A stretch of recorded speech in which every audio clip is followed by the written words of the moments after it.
ഓർഡിനറിയെ extra ordinary ആക്കിയിരിക്കുകയാണ് സംവിധായകൻ സുഗീത് തന്റെ ആദ്യ സിനിമയിലൂടെ തന്നെ. ഒരു ബസ് കണ്ടക്ടർ ഇരവിക്കുട്ടൻ പിള്ളയായി കുഞ്ചാക്കോ ബോബനും ഡ്രൈവറായി ബിജു മേനോനും മുഖ്യ കഥാപാത്രങ്ങളെ അവതരിപ്പിക്കുന്ന സിനിമയാണ് ഓർഡിനറി.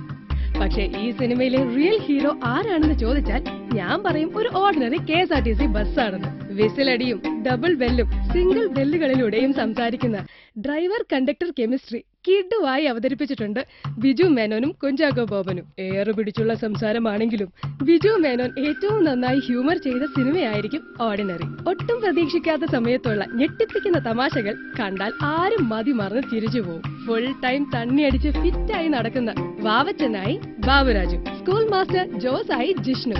ഇവരും സിനിമയിലെ നർമ്മത്തിന് രണ്ട് ഇമ്പോർട്ടന്റ് ചേരുവകളാണ്. ബാബുരാജ് ഓരോ സിനിമ കഴിയുമ്പോഴും പെർഫോമൻസ് ഗ്രാഫ് അങ്ങ് കുത്തനെ ഉയർത്തുവാണ്.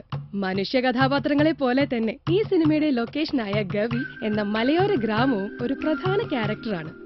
മഞ്ഞുമൂടിയ ഹെയർപിൻ വളവുകൾ സിനിമയ്ക്ക് ഒരു മിസ്റ്റീരിക് സ്വഭാവവും കൊടുക്കുന്നുണ്ട്. പത്തനംതിട്ടയ്ക്കടുത്തുള്ള ഈ സുന്ദരമായ മലയോര പ്രദേശത്തിന്റെ പ്രകൃതി ഭംഗി മുഴുവനും ക്യാമറയിൽ പകർത്തിയിട്ടുണ്ട് ക്യാമറമാൻ ഫേസൽ അലി. കൂട്ടത്തിൽ വിദ്യാസാഗറിന്റെ ഇമ്പമാർന്ന സംഗീതവും ഈ വിഷ്വൽസിന്റെ ഭംഗി ഇരട്ടിയാക്കുന്നുണ്ട്. സത്യം പറഞ്ഞ കേരള ടൂറിസത്തിന്റെ ആഡ് കാണുന്ന പോലുണ്ട് ഈ വിഷ്വലൈസേഷൻ. പ്രത്യേകിച്ചും ഫസ്റ്റ് ഹാഫിൽ എന്ത് ജോലിയും ചെയ്യാൻ തയ്യാറുള്ള പെൺകുട്ടിയായി ശ്രുത ശിവദാസ് ആൻ അഗസ്റ്റിൻ അവതരിപ്പിച്ച കഥാപാത്രവും കുറ്റം പറയാൻ പറ്റാത്ത രീതിയിൽ പെർഫോം ചെയ്തിട്ടുണ്ട്. പിന്നെ കാലങ്ങളായി ഒരു ചോക്ലേറ്റ് ഹീറോ ഇമേജിൽ നിന്നും ഒരു മോചനമില്ലാതിരുന്ന കുഞ്ചാക്കോ ബോബൻ ഈ സിനിമയിലൂടെ അതും ലഭിച്ചു. അതുകൊണ്ട് പറഞ്ഞു വരുന്നത് ഈ സിനിമ ഒരിക്കലും ഓർഡിനറി അല്ല, സൂപ്പർ ഫാസ്റ്റ് തന്നെയാണ്. Super duper fast.